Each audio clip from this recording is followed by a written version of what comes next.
जय माताजी मित्रों, स्वागत है आप सबનું એડિટ બાય રબારી યુટ્યુબ ચેનલની અંદર। તો આજે આપણે ફરીથી એક નવા એડિટિંગ વિડીયોની અંદર એડિટિંગ કરવાના છીએ, જે જિગ્નેશ કવિરાજનું નવું સોંગ ટ્રેન્ડિંગમાં હાલમાં ચાલે છે, તારા જેવું નથી કોઈ મળવાનું। તો તે સોંગનું આજે આપણે પોસ્ટર એડિટિંગ કરું છું, તો ખાસ કરીને વિડીયોની અંદર બને રહેજો અને આવા જ બીજા અન્ય વિડીયો એડિટિંગના જોવા માટે અમારી ચેનલને સબસ્ક્રાઈબ કરી લેજો। તો ચાલો આપણે વધારે ટાઈમ બગાડ્યા વગર હવે આપણે વિડીયો કરીએ ચાલુ। સૌ પ્રથમ તમારે કાઇન માસ્ટર ઓપન કરી લેવાનું રહેશે અને અહીંયાથી ન્યૂ પર ક્રિએટ કરી અને યુટ્યુબનું છે થંબનેલ તેને ક્રિએટ કરી લેવાનું રહેશે।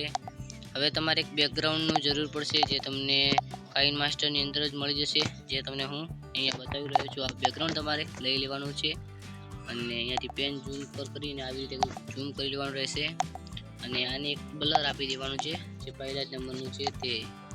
હવે આના કેરેક્ટર છે જે જિગ્નેશ કવિરાજ જે પીએનજી કરીને રાખ્યા હતા, તો તેને આપણે અહીંયાથી લઈ લઈશું કંઈક આવી જ રીતે અને અહીંયા તમારે આટલા સુધી આને રાખી લેવાના રહેશે, સરખી રીતે ગોઠવાના છે। હવે આના જે બીજા કેરેક્ટર છે તેને આપણે પીએનજી નથી બનાવ્યા, વિડીયોની અંદરથી ક્રોપિંગ કરી લીધા છે અને આને પણ થોડા ક્રોપિંગ ફરીથી કરી લેશું અને આ લીટીને કંઈક 29 જેટલી રાખી અને આને પણ આપણે કંઈક આવી જ રીતે અહીંયા ગોઠવી લેવાની છે। અને હવે જે આ સોંગનું ટાઇટલ છે તે અહીંયાથી આપણે લઈ લઈશું, જે પણ મેં પીએનજી કરીને રાખ્યું હતું, તો તે સોંગનું ટાઇટલ અહીંયાથી લઈ લીધું છે અને તેને તમારે અહીંયા રાખી લેવાનું છે।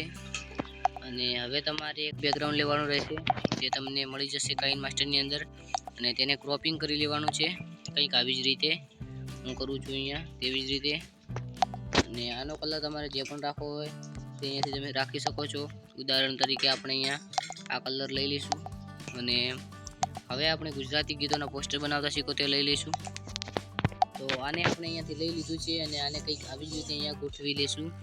હવે આપણે પરકે વગેરે લઈ લઈશું, તેને પણ આપણે લઈ અને અહીંયા ગોઠવી જઈશું જ્યાં આના સોંગના ટાઇટલની બાજુમાં જ। હવે તમારે સિંગર બીજું લખવું હોય તો અહીંયાથી તમે લખી શકો છો અને ના લખવું હોય તો કંઈ વાંધો નથી।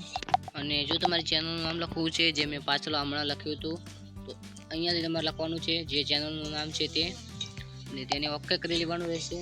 તેને આટલું મોટું કરી અને થોડી સારી એવી ક્વોલિટી આપી દેવાની રહેશે અને આને પણ તમારે જ્યાં ગોઠવવું છે ત્યાં આવી રીતે ગોઠવી શકો છો અને સેન્ડ ટુ બેક કરવાનું છે એટલે તમારે આવી રીતે બની જશે। અને અહીંયાથી તમારે પહેલા ઓપ્શનવાળા ક્લિક કરીને ફર્સ્ટ કેપ્ચર એન્ડ સેવ પર ક્લિક કરશો એટલે સ્ક્રીનશોટ તમારી મોબાઈલની અંદર આવી જશે।